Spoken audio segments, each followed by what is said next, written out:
Hello, in this video we'll demonstrate Pandas Dataframe search string in the entire row.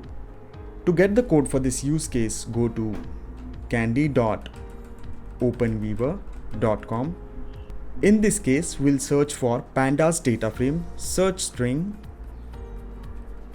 in the entire row. Hit find to see all the available code snippets, and we'll go with the first result as it matches our query.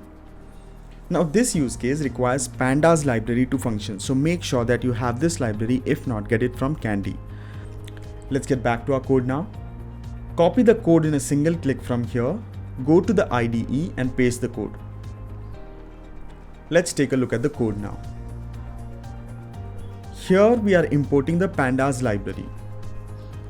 Here we are creating a list of dictionaries representing sales data. And here we create a data frame from the sales data.